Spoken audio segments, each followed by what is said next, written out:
want to ask question about the militarization of all our streets in Nigeria by the federal government. What's the take of APC concerning this?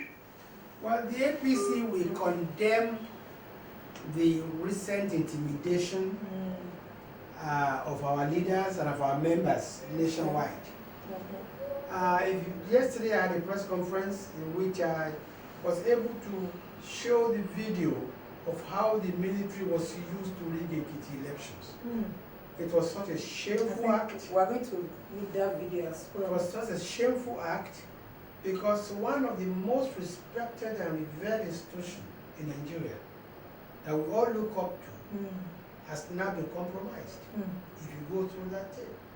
And the kind of treatment and humiliation that is generally suffered in the hands of some ordinary politicians is so is so debasing.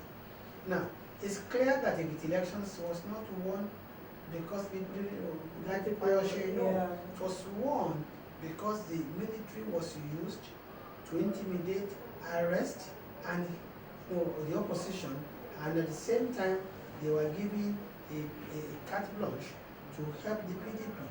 I watched that video, and I also listened to the interview that Captain Sadiq Kohli had on Sahara Reporters, and honestly, I was so ashamed to be in Nigeria. Now, unfortunately, the military has not learned their lesson, and rather the federal government, they still intend to use the military this election to intimidate us. 4 days ago, they took over the house of yes, we actually analyzed it this morning. Yes. And you see, last night, Shehu Garba Shehu, who is the presidential spokesperson for Buhari campaign organization, woke me about 5:30 this morning because the police were also holding siege and they were cocking their guns and they couldn't even allow to go to pray. Wow. So, sorry, sir. And then, Hello? Hello? Yeah, good afternoon. Is that Sunshine TV? Yes, it's Sunshine TV.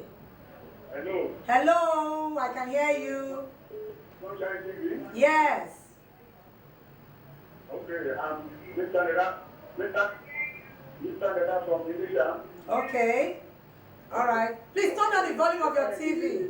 This current talk of 3 million jobs. Okay.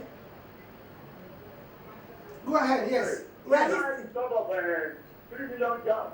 Yeah, yeah. Wow. You never discussed about it.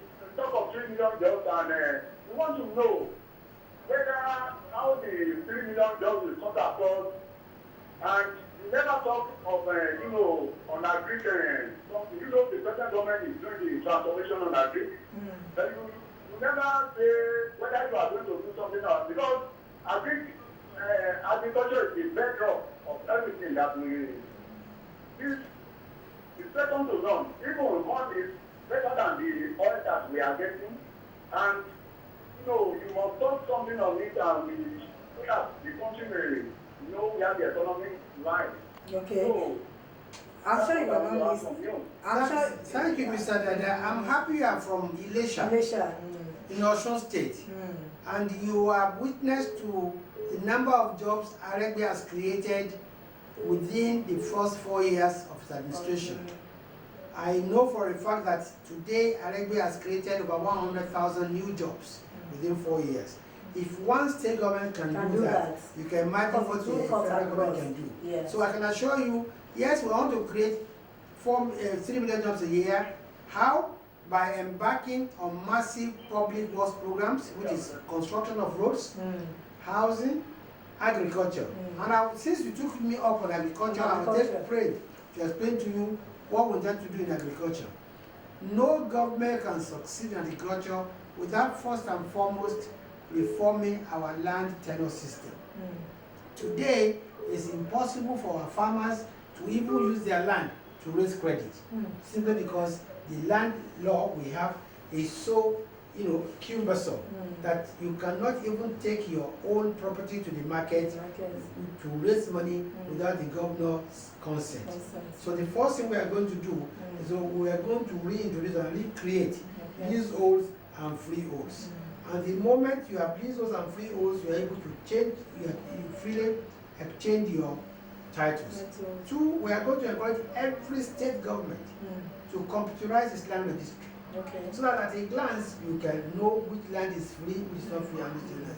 Thirdly, since we are talking about agriculture, we are going to provide key infrastructure in the rural areas. Because without the key infrastructure like water, electricity, and like, you can't attract farmers. Now, fourthly, we are going to reserve, what we call a benchmark price for certain products, which the government will buy from farmers. Come rain, come shine, they will be guaranteed the prices of those crops. So a farmer can rest assured that I'm going to have 2-3 tons of cocoa this year that I'm going to make. Fourthly, we are going to introduce agricultural extension services. You see, I'm not here to discredit this government, but their claim that they have created 14 million farmers is absolutely untrue.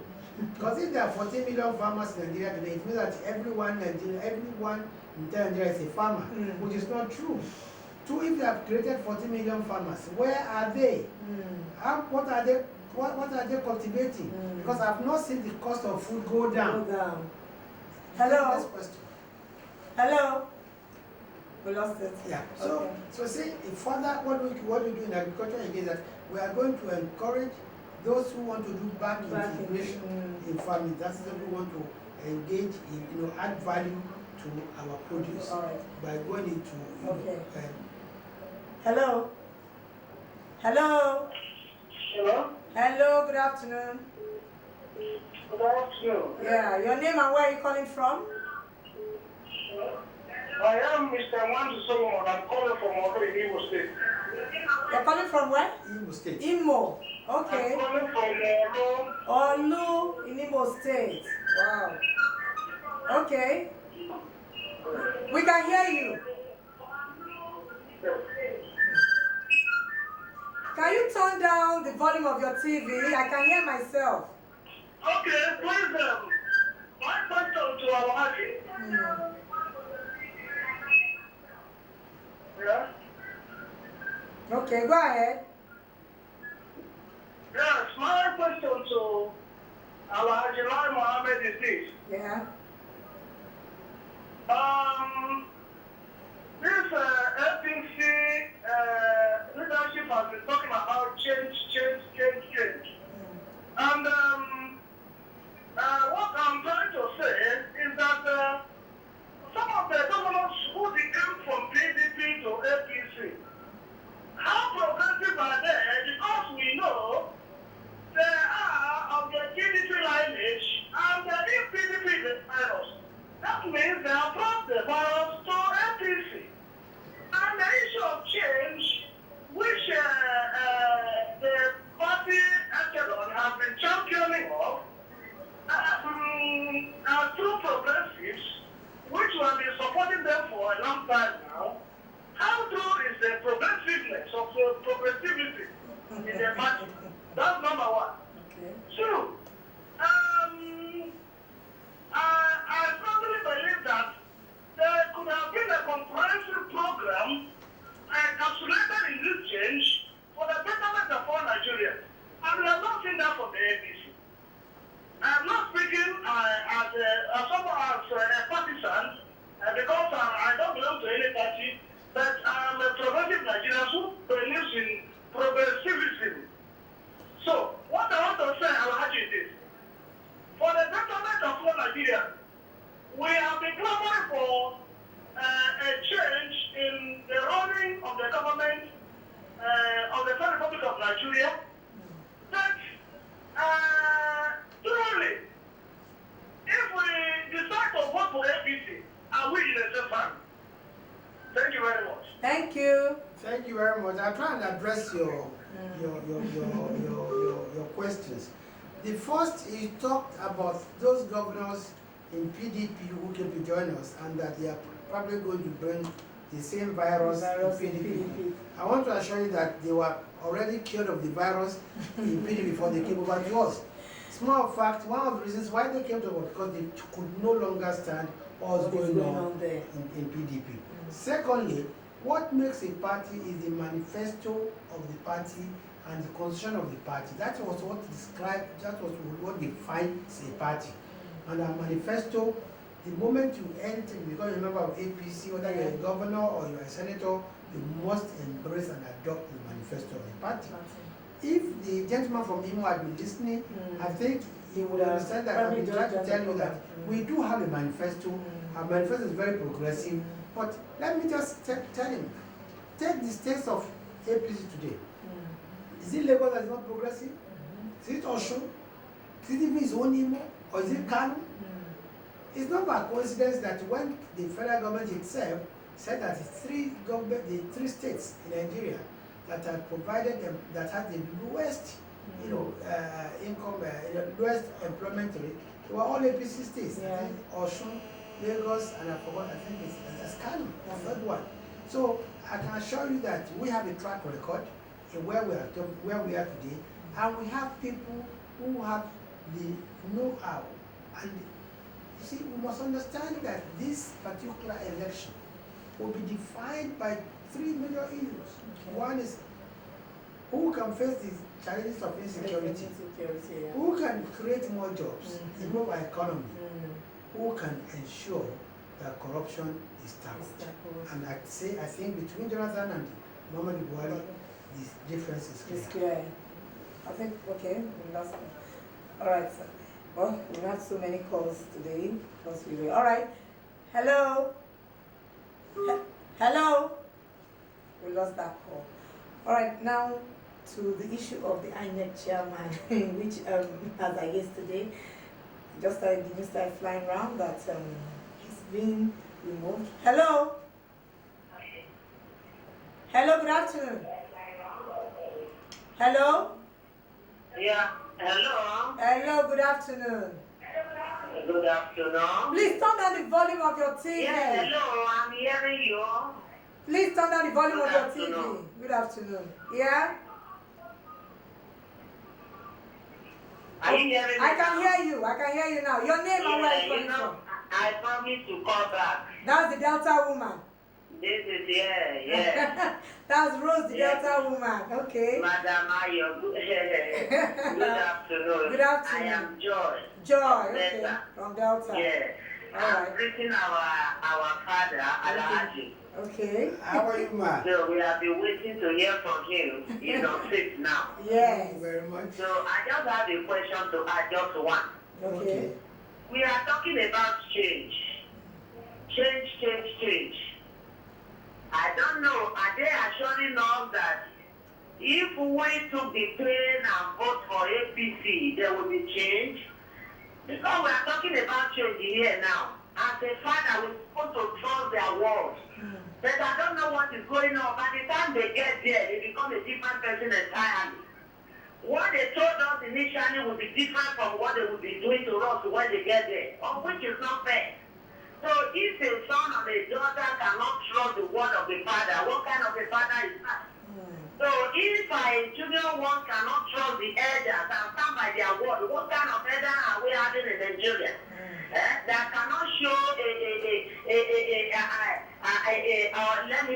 cannot show example for the junior one to follow.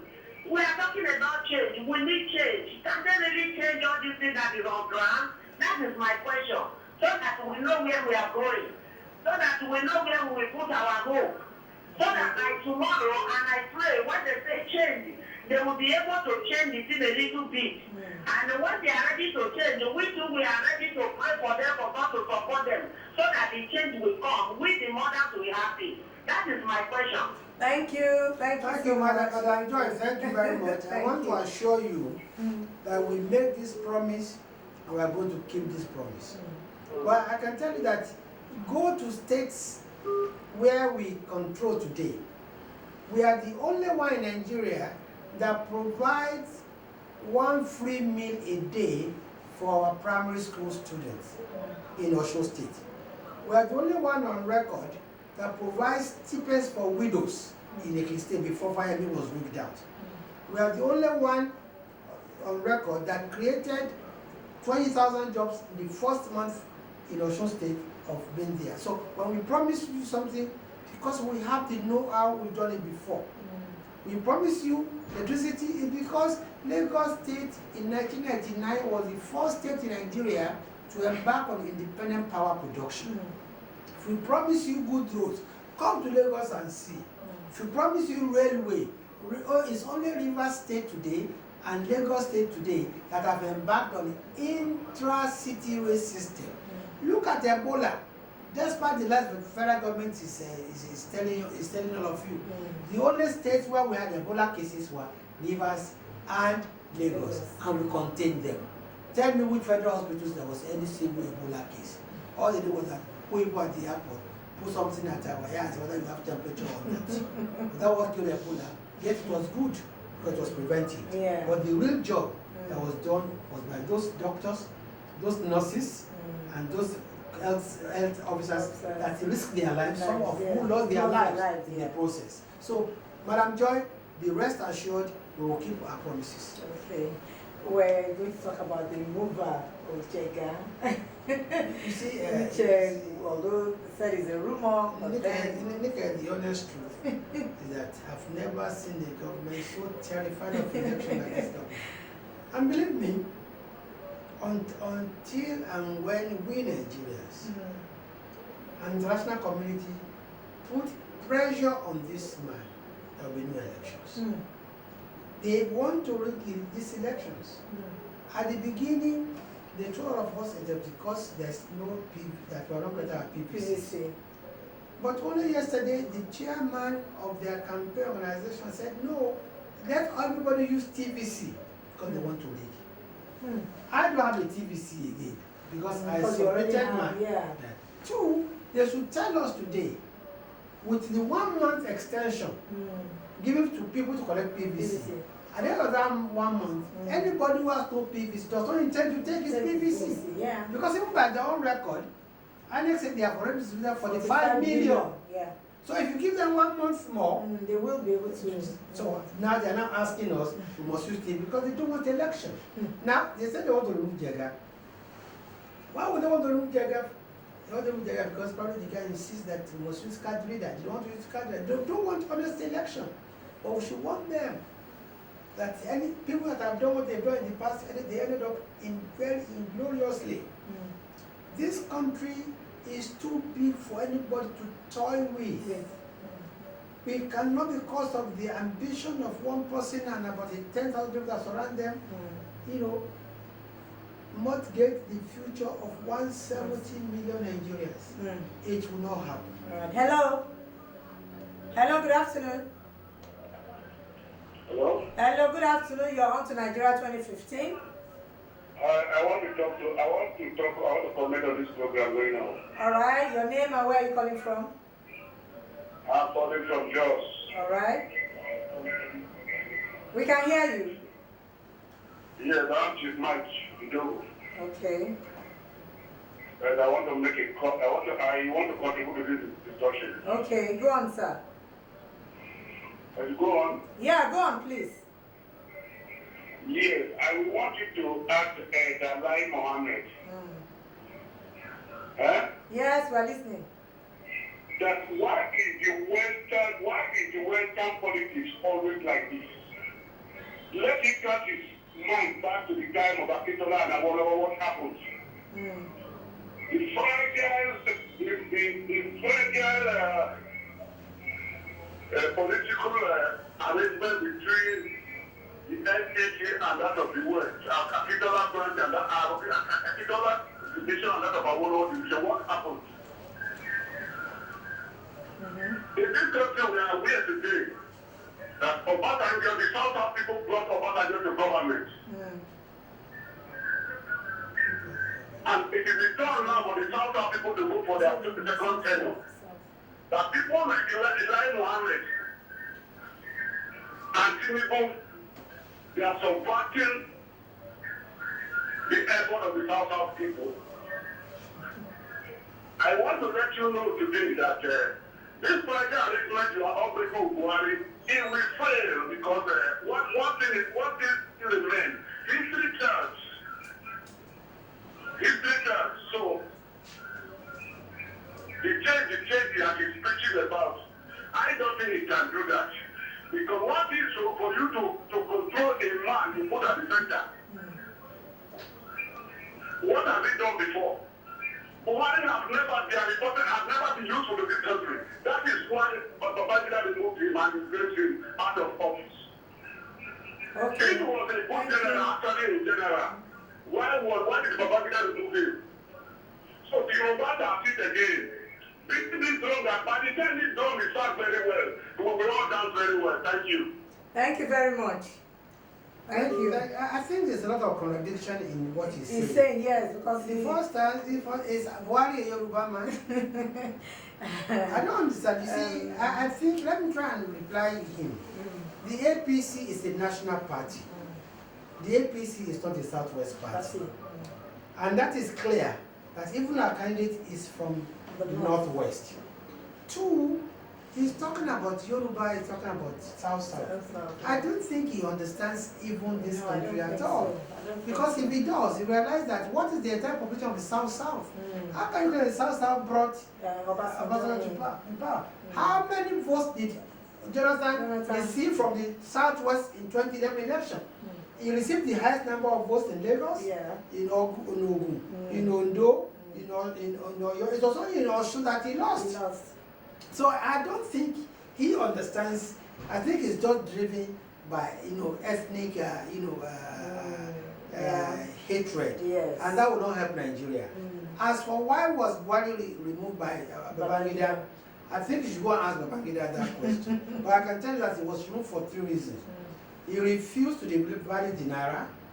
He refused to take IMF loan. He refused to remove subsidy from our fuel. And these are the 3 things that has put Nigeria in trouble.